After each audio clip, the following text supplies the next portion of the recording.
Good morning students. तो आज हम क्या करेंगे, उन्हीं फंक्शंस को कंटिन्यू करते हैं। लास्ट टाइम हमने दो फंक्शन स्टडी कर लिए थे, अब हम थर्ड फंक्शन स्टडी कर रहे हैं। तो थर्ड फंक्शन मैंने आपको बताया था पॉलिनोमियल फंक्शन। पॉलिनोमियल फंक्शन, तो what is the polynomial function? देखो पॉलिनोमियल फंक्शन क्या होता है। अ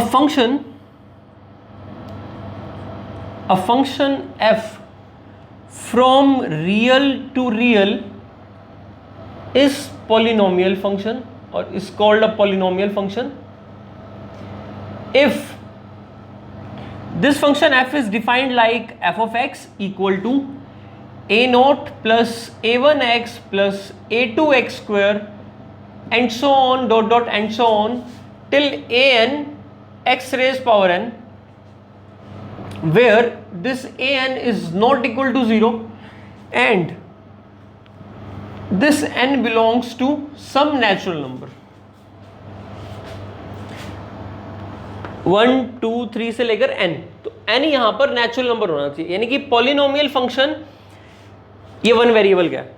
तो polynomial function in one variable is a function which is an algebraic structure in the same variable x which is connected by some terms of plus and minus, and the terms can be taken of any degree which is a non-negative integer multiplied by some real coefficient, then this polynomial is a real polynomial function। तो अब हम real function की बात करें तो polynomial real function तो होगा ही। Basically आप 8th 9th 10th क्लास में इसी पॉलिनोमियल को पढ़ के आए हो, इसी पॉलिनोमियल के आपने पार्ट्स करे थे। इन्हीं पॉलिनोमियल को आपने monomial, binomial, trinomial and more than 3 terms को पॉलिनोमियल कहा था। इन्हीं पॉलिनोमियल को आपने 0 degree constant, linear quadratic, cubic, bio quadratic polynomial कहा है। अगर मैं यहां पर सिर्फ 2 टर्म्स तक ले लूं और इसके आगे की सभी टर्म्स को इग्नोर कर दूं, इग्नोर मतलब a2 से लेकर an तक सभी की वैल्यू 0 हो जाए, तो यहीं पर रुक जाएगा ये। अगर ये यहीं पर रुका तो ये कौन सा पॉलिनोमियल हो गया हमारा? Linear polynomial. और अगर a1 भी 0 हो गया और सारे 0 हो गए तो ये कांस्टेंट पॉलिनोमियल बन गया। जो अभी हमने स्टडी किया था ना कांस्टेंट फंक्शन, वो कांस्टेंट पॉलिनोमियल था। अगर मैं क्या करूं, सारे 0 ले लूं a1 को छोड़कर और a1 की वैल्यू 1 ले लूं, तो क्या बचा? x। तो आइडेंटिटी फंक्शन तो मैंने प्रूव करा कि पॉलिनोमियल फंक्शन से ही आइडेंटिटी आया है, पॉलिनोमियल फंक्शन से ही कांस्टेंट फंक्शन आया है। अगर लीनियर फंक्शन की बात करूं, लीनियर फंक्शन क्या बना? a plus B X, this is a linear function F X. या अगर आप इसको दूसरी लैंग्वेज में लिखना चाहो तो ऐसे भी लिख सकते हो कि ए एक्स प्लस बी, ऐसे भी लिख सकते हैं। ये एफ एक्स हो गया। अब याद करो 8th क्लास में linear equation in one variable आप यही पढ़ते थे, ए एक्स प्लस बी, बस वहां पर लीनियर इक्वेशन होती थी। What is the difference between function and equation? Function मतलब उस वेरिएबल के अंदर एफ एक्स में एक्स की सभी वैल्यूज के सेट से जो वैल्यू आएंगी उनका ग्राफ प्लॉट करना, उसके बारे में स्टडी करना, that is the whole concept of function.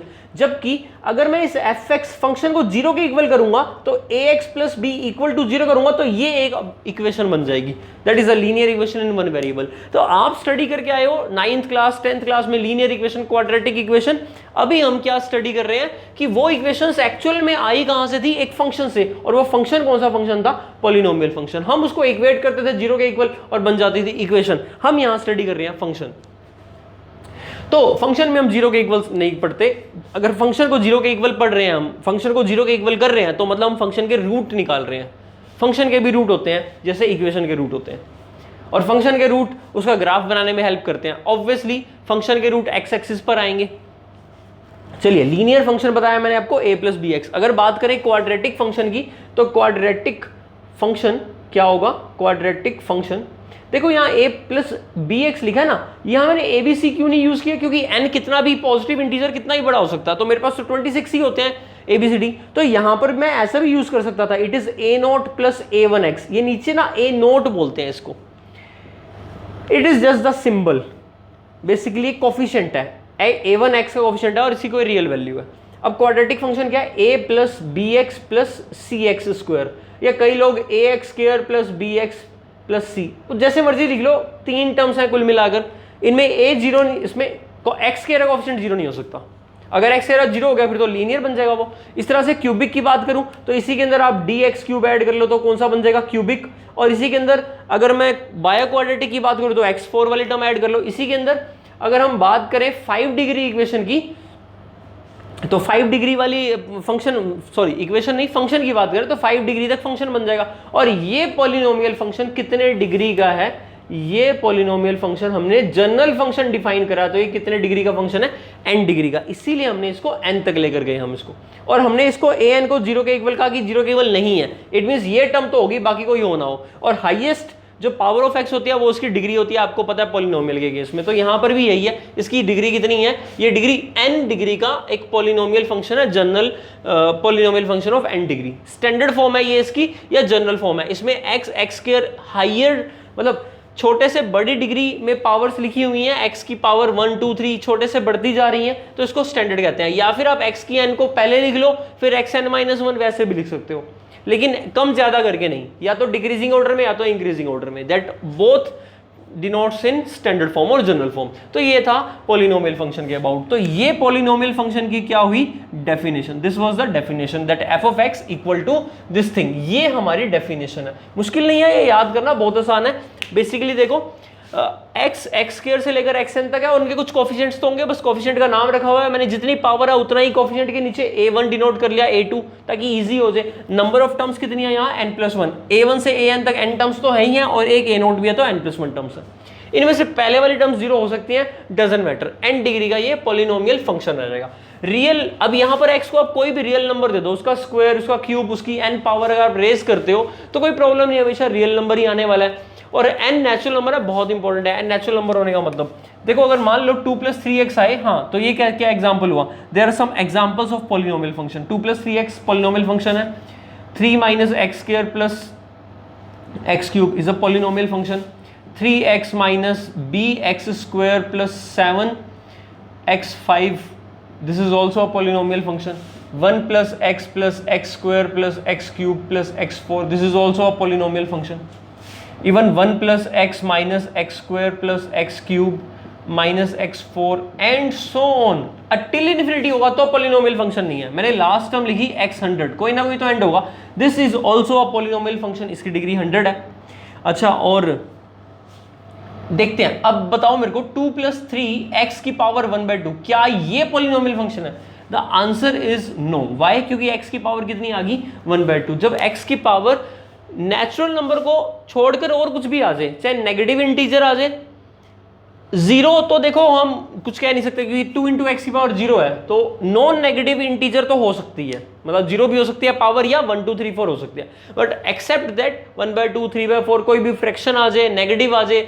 जैसे अब मान लो अगर हमने कहा x + 1/x, क्या ये पॉलिनोमियल फंक्शन है? The answer is no, because यहां पर x की पावर ऊपर लेकर जाओगे तो क्या बन जाएगा, x की पावर -1, तो this is not a polynomial function. तो पॉलिनोमियल फंक्शन के लिए क्या कंडीशन मस्ट है कि अगर हम 1 वेरिएबल में स्टडी कर रहे हैं तो x वगैरह की पावर्स होंगी, बट वो पावर्स हमेशा नेचुरल नंबर में होनी चाहिए या नॉन नेगेटिव इंटीजर में होनी चाहिए, फ्रैक्शन पावर नहीं होनी चाहिए। This is not a polynomial function, this is not a polynomial. कुछ बच्चे इसमें कंफ्यूज हो जाते हैं, these two are not polynomial, बाकी पॉलिनोमियल है। मान लीजिए मैंने यहाँ √2 लिख दिया, तो क्या ये पॉलिनोमियल फंक्शन है? The answer is yes.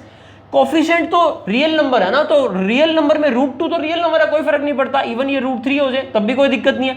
1/2x + √5 this is a polynomial, yes this is a polynomial. x के ऊपर प्रॉब्लम नहीं होनी चाहिए, यानी x की डिग्री, x की पावर नेगेटिव या फ्रैक्शन में नहीं होनी चाहिए। तो आपको एग्जांपल समझ में आए, डेफिनेशन समझ में आ गई।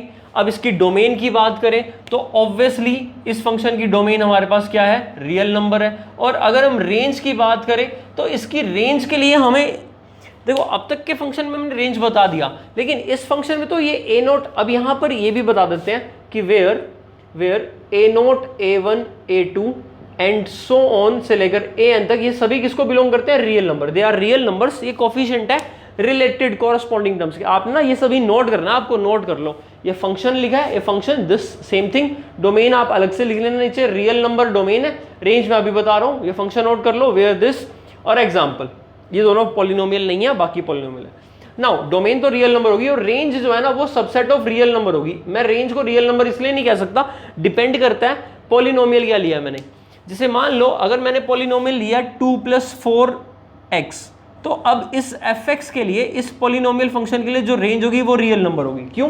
अगर x मेरे पास कोई रियल नंबर है, उसको मैं 4 से मल्टीप्लाई करूंगा तो रियल नंबर ही तो रहेगा, और अगर मैं 2 ऐड करूंगा तो भी तो रियल रहेगा। तो 2 + 4x कैसा होगा? रियल नंबर होगा। तो इसकी डोमेन और रेंज रियल नंबर है। बट अगर कहीं ना कहीं, अगर मान लो ऐसे आ जाता क्वेश्चन में 2 + 4x², अब इसकी डोमेन रियल नंबर नहीं थी, क्योंकि x² हमेशा ही ग्रेटर देन इक्वल टू 0 होता है, और अगर मैं 4 से मल्टीप्लाई करूंगा तो 4x² greater than equal to 0, और 2 ऐड करूंगा तो ग्रेटर देन इक्वल टू 2। अब इसकी रेंज क्या आई? 2 से इन्फिनिटी, 2 पर क्लोज है। तो अब इस फंक्शन की जो रेंज आ गई वो 2 से इन्फिनिटी आ गई, जो कि एक सबसेट है रियल नंबर का। तो इसका मतलब मैं एक बात कंफर्म कह सकता हूं, पॉलिनोमियल फंक्शन की रेंज हमेशा सबसेट ऑफ रियल नंबर होगी। इन एनी केस उसको ऐसे डिफाइन किया कि वो सभी रियल वैल्यू ले रहा है, तो रियल भी हो सकती है, अदरवाइज उसका सबसेट होगी। सो range will be the subset of real number and domain is always real number. Even domain को हम रियल से सबसेट ऑफ रियल नंबर भी हो सकते हैं कुछ केसेस में, अगर पॉलिनोमियल को हमने पीस वाइज अलग अलग डिफाइन किया तो। वो चलो आगे आपका कवर हो जाएगा, मैंने क्या बोला आपको समझ में आएगा जब मैं पीस वाइज बताऊंगा पीस वाइज फंक्शन क्या होते हैं। फिलहाल पॉलिनोमियल फंक्शन, डेफिनेशन, फिर domain real number, range subset of real number और एग्जांपल। अब रह गया इसका ग्राफ।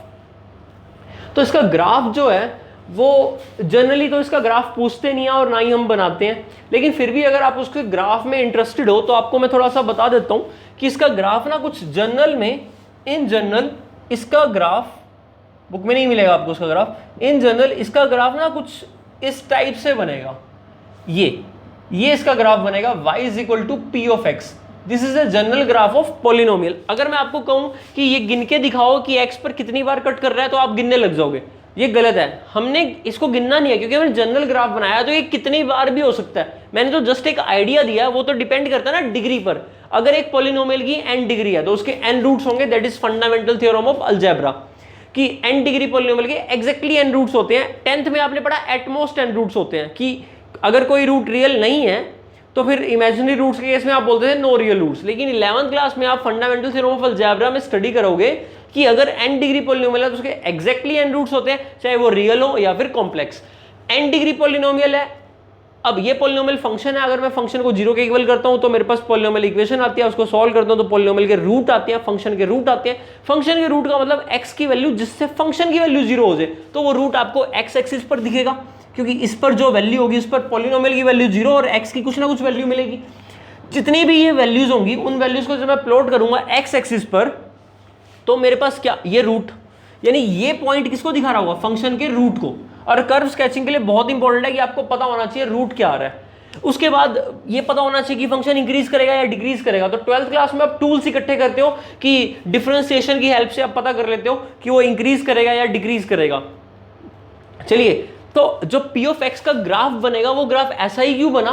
क्योंकि पॉलिनोमियल फंक्शन का जो ग्राफ होता है ना, एक स्मूथ कर्व होती है, वो x² में है, x³ में है, x⁴ में है। अगर आप उसको ग्राफ प्लॉट करेंगे कोई ना कोई स्मूथ कर्व आएगी, उसके अंदर अप डाउन उतने ज्यादा होंगे जितने नंबर ऑफ रूट्स ज्यादा होंगे। अब मान लो उसके 15 रूट्स हैं तो हो सकता है ये 15 बार ही x एक्सिस को कट करे, अगर सभी रियल है तो। उसमें 10 रियल हैं और 5 इमेजिनरी रूट्स हमेशा ना इवन नंबर्स में होते हैं, तो 6 रूट मान लो इमेजिनरी हैं और 9 रूट्स उसके रियल है, तो 9 बार वो x एक्सिस को कट करेगा। तो ये इसका मतलब ये नहीं कि यहाँ गिनने लग जाओ कितने बार कट करेगा, मैंने तो एक जनरल आइडिया दिया है। वो ये भी हो सकता है कि ये ग्राफ कुछ ऐसे फिर ऐसे चला जाए, ये भी हो सकता है, इसके अंदर ऐसे भी आ सकता है। जरूरी नहीं कि ये इसको ही कट करेगा हमेशा, पर बेसिकली बनेगा कुछ कर्व की फॉर्म में, और उसकी जितनी ज्यादा डिग्री उतने ज्यादा कर्व्स आएंगे, उतना ज्यादा बेंड होगा। सो आई होप आपको पॉलिनोमियल ग्राफ, जनरल ग्राफ समझ में आया होगा। Next is, so next point is, polynomial function हमने कर लिया, तो अगर आप ग्राफ बनाना चाहो तो बना लो, कोई प्रॉब्लम नहीं है। ये बिल्कुल सही ग्राफ बनाया था मैंने पॉलिनोमियल का, जनरल ग्राफ वो बना लो ऐसे ही। तो पॉलिनोमियल के टाइप्स में हमने कुछ स्टडी करना है, types of polynomial function. Types of polynomial function में पहला, अगर मैंने लिखवाया नहीं था आपको, कोई बात नहीं, लीनियर फंक्शन देखें तो लीनियर फंक्शन है हमारा f from real to real defined और given as fx equals to ax plus b, जहां पर आपका a0 नहीं होगा। और 11th क्लास में आप ये चैप्टर पढ़ेंगे स्ट्रेट लाइन के अंदर, y is equal to mx plus c form. ये स्ट्रेट लाइन की इक्वेशन होती है जहां पर m उसका स्लोप होता है और c उसका y इंटरसेप्ट होता है। ये एग्जैक्टली वही चीज है। a यहाँ पर इंटरसेप्ट है, किसका इंटरसेप्ट, a यहाँ पर स्लोप है और b क्या है, यहाँ पर इंटरसेप्ट है। कोरिलेशन रिग्रेशन के अंदर ये एक लीनियर ट्रेंड को भी दिखाता है, टाइम सीरीज में भी आता है स्टैटिस्टिक्स के अंदर, और कोरिलेशन रिग्रेशन के अंदर ये रिग्रेशन की इक्वेशन को भी दिखाता है। तो मैथमेटिक्स का यूज स्टैटिस्टिक्स में होता है, इकोनॉमिक्स में होता है। तो यहाँ से हमें ये मैथ के फंक्शंस के जो टूल्स पढ़ने को मिल रहे हैं, इससे आप अलग अलग ब्रांचेस में भी यूज करते हैं फंक्शंस में।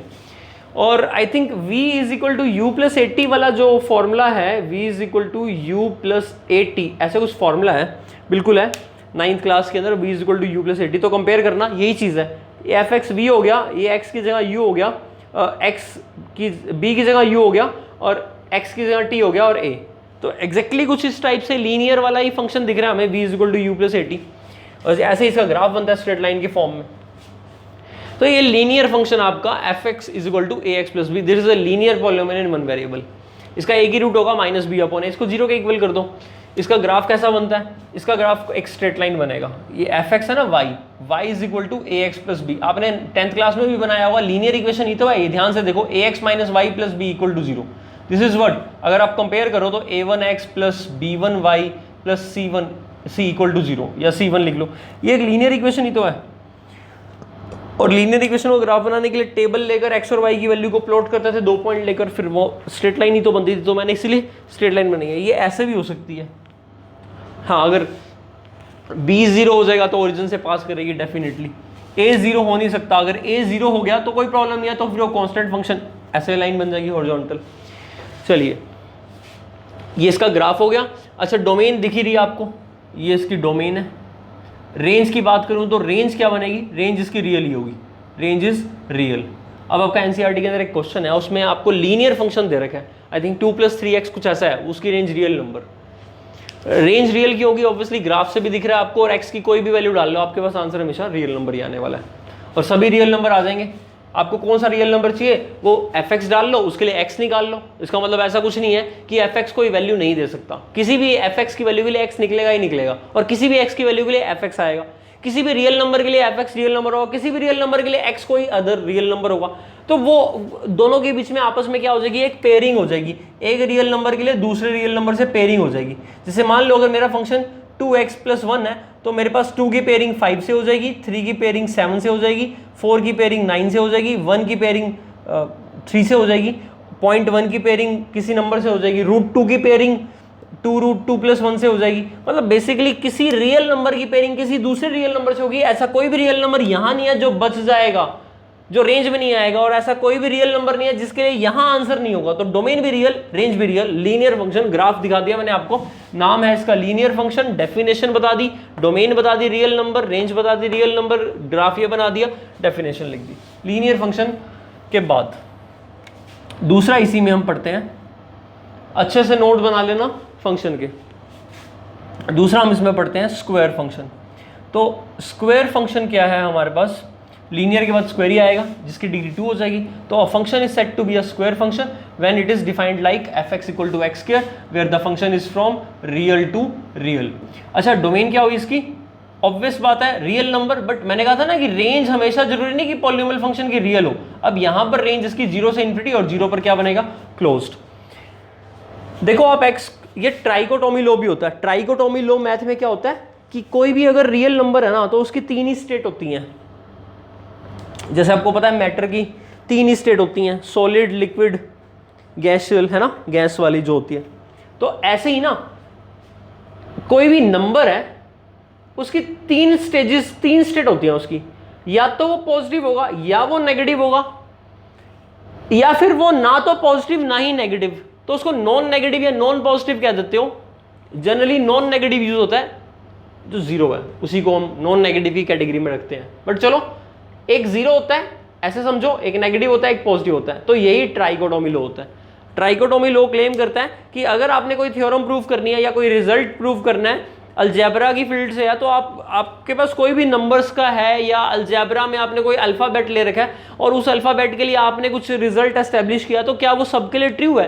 हाँ, तो देख लो ना, अगर आप बात करें इंटीजर की तो 3 टाइप के ही हो सकता है, तो 0 या तो पॉजिटिव या तो नेगेटिव। अगर आप रियल नंबर की बात करें तो 3 टाइप के हो सकते हैं, तो 0 या तो पॉजिटिव या तो नेगेटिव। तो अगर सबके लिए, तीनों के लिए ट्रू है, तो इसका मतलब रिजल्ट ट्रू है। तो हम क्या बोलते हैं इसको? Trichotomy law. ट्राइकोटोमी लॉ क्या कहता है कि any number can be positive, negative और जीरो। इसकी अनदर एक पैरेलल डेफिनेशन होती है ट्राइकोटोमी लॉ की, कि अगर हमारे पास दुनिया में कोई भी 2 नंबर ले लें, हम उनको 2 नंबर ले लें हम, तो वो 2 नंबर क्या हो सकते हैं? या तो वो इक्वल हो सकते हैं या फिर छोटे बड़े हो सकते हैं। अगर वो इक्वल हैं तो वो 0 होगी, a माइनस बी का डिफरेंस। और अगर वो छोटे बड़े हैं तो एक दूसरे से बड़ा होगा, तो उनका डिफरेंस या तो पॉजिटिव होगा या तो उनका डिफरेंस नेगेटिव होगा या फिर उनका डिफरेंस 0 होगा। तो यही ट्राइकोटोमी लॉ होता है।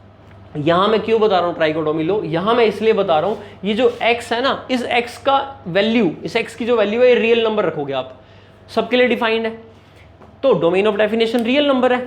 अगर सबके लिए डिफाइन है तो अगर मैं 0 रखता हूं तो मेरे को आंसर 0 मिल जाएगा, तो मेरे को कंफर्म्ड हो गया कि 0 तो मिलेगा। मान लो यहां पर आपके पास एक रियल नंबर का सेट है और इस रियल नंबर में 0, -1, -2 से कितने 1, 2, 3 इंटीजर लिखे हैं मैंने, -1.5 हर एक नंबर है, हर एक रियल नंबर, √2, √3 सारे रियल नंबर। अगर मैं 0 रख रहा हूं तो मेरे को आंसर 0 मिल गया। अगर मैं कोई भी नेगेटिव नंबर रखूंगा, -2, -1 कुछ भी रखता हूं, -2 का आंसर क्या आएगा? -2 का स्क्वायर 4। सभी नेगेटिव वैल्यूज के जब यहां पर स्क्वायर, मशीन में स्क्वायर है, आपने नेगेटिव वैल्यू इनपुट रखी और मशीन एक्स स्क्वायर है, आपने नेगेटिव वैल्यू रखी, ये नेगेटिव वैल्यू का क्या करेगी? ब्रैकेट लगाकर स्क्वायर कर देगी, बाहर वैल्यू कैसे आएगी? पॉजिटिव। यानी कि ये वैल्यूज किस पर मैपिंग होगी? इनकी पॉजिटिव, और 2 का स्क्वायर भी पॉजिटिव हो जाएगा। इसका मतलब सभी पॉजिटिव वैल्यू के लिए भी पॉजिटिव आंसर, सभी नेगेटिव के लिए भी पॉजिटिव और 0 के लिए 0। इसका मतलब इस सेट में -1 तो किसी पर भी मैप नहीं होगा, इसीलिए इसकी रेंज हमेशा 0 या 0 से बड़े नंबर होंगे, 0 से छोटे नहीं हो सकते, क्योंकि 0 से छोटे का मतलब नेगेटिव नंबर। ऐसा कोई नंबर नहीं हो सकता कि एक्स स्क्वायर की वैल्यू -1 ऐसे कुछ आ जाए रियल में, क्योंकि हम रियल वैल्यूड फंक्शन स्टडी कर रहे हैं। अगर एक्स रियल है, इमेजिनरी है तो आयोटा स्क्वायर -1 होता है, वो आप कॉम्प्लेक्स नंबर चैप्टर 5 में पढ़ने वाले हो अभी, फिर आप कॉम्प्लेक्स फील्ड में चले जाओगे, फिर वो फंक्शन अलग डिफाइन हो जाएगा आपका। लेकिन अभी सो फार सो गुड, आप किस में हो? रियल फील्ड में हो, तो आपको रियल फंक्शन स्टडी करना है। तो आई होप आपको रेंज क्लियर हुआ होगा कि रेंज कैसे है रियल नंबर। और वैसे भी प्रूव भी कर सकते हैं हम रेंज को, अगर प्रूव करना चाहे ना। देखो, इफ फर्स्ट केस ट्राइकोटोमी से लो चलते हैं, ट्राइकोटोमी लो से चले, तो if x is greater than 0, what if I multiply x by both side, I'll get the same thing। अगर मेरे पास x पॉजिटिव है ना, तो मैं x से दोनों साइड मल्टीप्लाई कर सकता हूँ, इनइक्वालिटी पे फर्क नहीं पड़ेगा। तो x into x, positive quantity से बोथ साइड मल्टीप्लाई करते हैं, रूल होता है इनइक्वालिटी का, वही साइन रहता है। x square 0 into something is 0, तो x स्क्वायर ग्रेटर देन 0। एक दूसरा केस क्या हो सकता है कि x इज लेस देन 0। भाई मैंने तो बोल दिया रेंज 0 से इनफिनिटी, मैं प्रूव करके दिखा रहा हूँ ऐसा ही क्यों। अगर x 0 से छोटा है, तो अब अगर मैं x को x से मल्टीप्लाई करूंगा, यानी बोथ साइड, यहाँ भी बोथ साइड किया, यहाँ भी बोथ साइड मल्टीप्लाई x करूंगा, तो साइन चेंज हो जाएगा। x नेगेटिव है, साइन चेंज, इस नेगेटिव का साइन चेंज होगा ना, नेगेटिव था, मैंने x से बोथ साइड मल्टीप्लाई किया, तो इनइक्वालिटी का साइन चेंज हो जाएगा। हाँ, अब देख लो, चाहे मान लो 4 ग्रेटर है 3 से, अगर माइनस से मल्टीप्लाई करते हो तो -3 ग्रेटर हो जाएगा 0, ये -3 -4, -3 बड़ा हो गया ना -4 से, और वैसे क्या था 4 बड़ा था 3 से। पॉजिटिव नंबरों में बड़े वाले की हैसियत बड़ी होती है, मैग्नीट्यूड में जो बड़ा उसकी हैसियत भी बड़ी, लेकिन इनमें उल्टा हो जाता है। तो अब यहां पर देखें तो एक्स स्क्वायर क्या आ गया, 0 into something 0, x square greater than 0 आ गया। और अगर एक्स 0 के इक्वल है तो x इंटू एक्स क्या बना हमारा, 0 इंटू 0, तो इसका मतलब एक्स स्क्वायर क्या आ गया, 0 आ गया। अब यहां से इन तीनों चीजों को कलेक्ट करूं तो क्या मिल रहा है, इक्वल टू और ग्रेटर। तो मतलब मैं सक्सेसफुली ये बात को कहना चाह रहा हूं कि अगर x कोई भी रियल नंबर है तो पॉजिटिव, नेगेटिव और 0 कुछ भी हो सकता है। तीनों केस डिस्कस करने के बाद मैं कंक्लूजन पर पहुंचा कि एक्स स्क्वायर की वैल्यू हमेशा ग्रेटर देन इक्वल टू 0 होगी। That's why the range is from 0 to infinity including 0 and can be any positive real number, any non negative real number कहूंगा ना, क्योंकि 0 भी ले रहा हूं। तो डोमेन, रेंज, फंक्शन, डेफिनेशन। अब रहेगी बात इसके ग्राफ की। प्रॉपर्टीज इसकी कुछ खास है नहीं, तो अब तक मैंने और भी फंक्शंस की आपको प्रॉपर्टीज डिस्कस नहीं किया, तो उनकी प्रॉपर्टीज नहीं है इतनी आपके लिए, इतना स्टडी करो अच्छा है। स्क्वायर फंक्शन को स्टडी कर रहे हैं तो 0 पर 0 आंसर आएगा। अच्छा, अब अगेन आपको टेबल बनाकर करना चाहिए मेरे हिसाब से। तो 1 के लिए 1 का स्क्वायर 1, 2 के लिए आंसर क्या आएगा, ये 2, ये 3, ये 4, यानी थोड़ा ऊपर आएगा। 2 के लिए आंसर 4, 3 अगर लोगे तो 3 के लिए 9 कहीं यहाँ कहीं आएगा।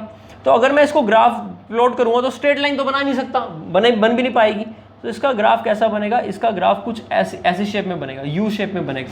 अगर मैं -1 लूंगा तो आंसर ऐसे, फिर -2 लूंगा तो -2 का आंसर 4, -1 का 1 बनेगा ना, स्क्वायर कर रहा हूँ। तो इसका ग्राफ कुछ ऐसा बन जाएगा, बिल्कुल एग्जैक्टली ये पूछ एक दूसरे की सिमेट्रिक है, इसको इधर ले आओगे इसको चिपक जाएगी। तो ये जो ग्राफ बना, ये बना y = x² का ग्राफ। आप कोनिक सेक्शन में इसको पैराबोला में भी स्टडी करोगे, ये पैराबोला ही है, इसको अपवर्ड पैराबोला कहते हैं। अपवर्ड पैराबोला, 4 तरह के पैराबोला होते हैं, अपवर्ड, डाउनवर्ड, लेफ्ट और राइट वर्ड। तो ये अपवर्ड पैराबोला है y = x², fx = x² का। तो ये फंक्शन हमारा कौन सा फंक्शन है, स्क्वायर फंक्शन। अब ग्राफ से भी ना डोमेन ऑफ रेंज को जज कर सकते हो, x की सभी वैल्यूज के लिए ग्राफ बन रहा है, और जो y की वैल्यूज ग्राफ के ऊपर आ रही है वो पॉजिटिव y की वैल्यू आ रही है। देखो ग्राफ के जो पॉइंट है वो ये पॉइंट है, तो यहाँ पर जो हाइट है वो y की वैल्यूज है, और जो y की वैल्यूज है ये पॉजिटिव है, क्योंकि ये y एक्सिस।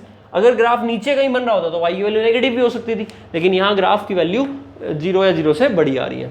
तो ये इसका ग्राफ बना। अब ये था हमारा स्क्वायर फंक्शन। नेक्स्ट हम डिस्कस करते हैं स्क्वायर रूट और क्यूब रूट फंक्शन।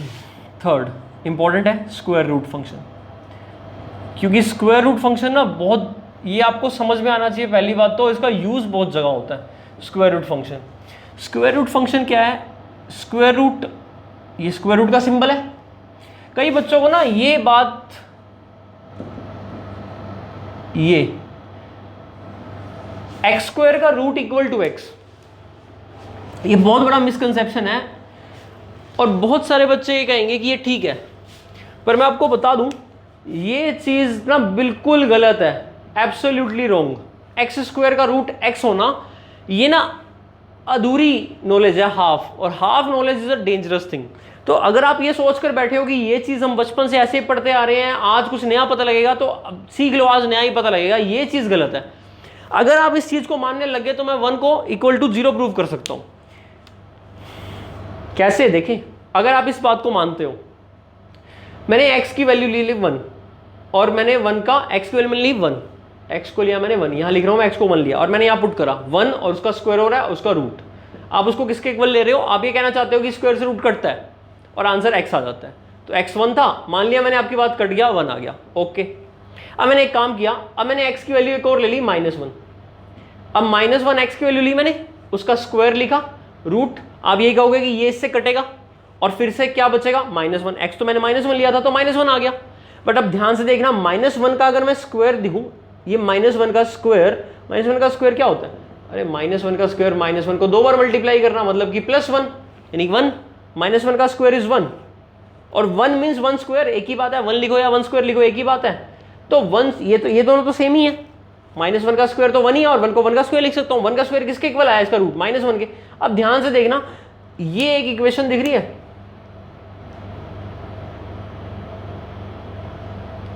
ये, और ये इक्वेशन दिख रहा है 2। फर्स्ट और सेकंड इक्वेशन को देखो, दोनों की लेफ्ट साइड इक्वल है, तो राइट साइड भी इक्वल होगी, तो 1 किसके इक्वल होगा, -1 के। इसका मतलब इसको इधर ले आओ तो 2 किसके इक्वल हो गया, 0 के, और 2 से डिवाइड कर लो तो 1 किसके इक्वल हो गया, 0 के। तो 0 और 1 इक्वल होते हैं क्या, नहीं।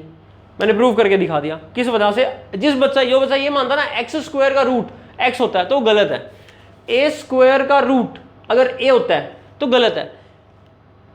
ये बात अगर आप कहो ना कि आपने 9th क्लास में पढ़ी थी, तो मैं नहीं मानता आपने 9th क्लास में ये बात पढ़ी थी।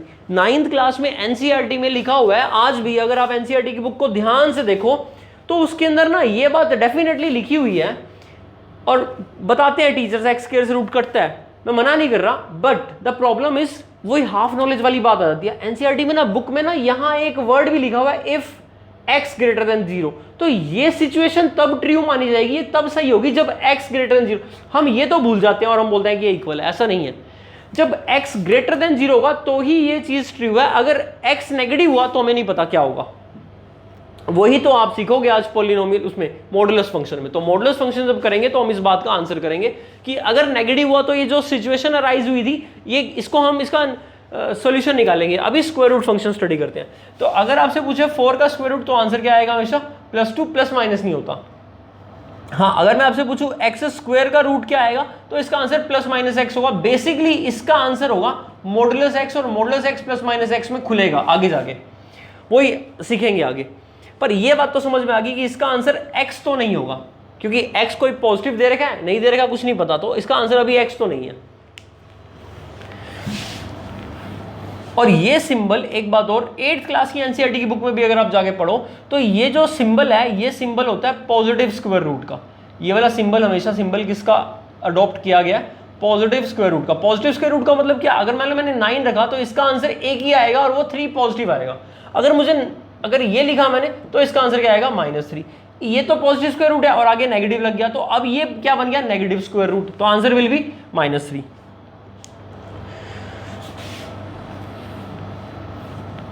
तो कुछ बच्चे जो ये सोच कर बैठे हों कि 9 का स्क्वायर रूट +-3 होता है, तो ये बिल्कुल गलत बात है।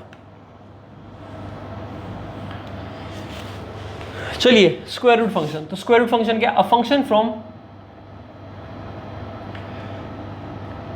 0 to ∞ और 0 पे close bracket to real number. ये हमेशा ही रियल आएगा यहाँ, क्योंकि ये कोडोमेन की बात होती है। ये जो रियल है ना, ये कोडोमेन की बात होती है। और कोडोमेन का मतलब पता है क्या? मैंने बाउंड्री डिसाइड कर ली, फंक्शन की वैल्यू कोडोमेन के बाहर नहीं जाती। इसका मतलब रियल नंबर होंगी या रियल नंबर का सबसेट ही होंगी। चलिए स्क्वायर रूट फंक्शन हम नेक्स्ट लेक्चर में कवर करते हैं।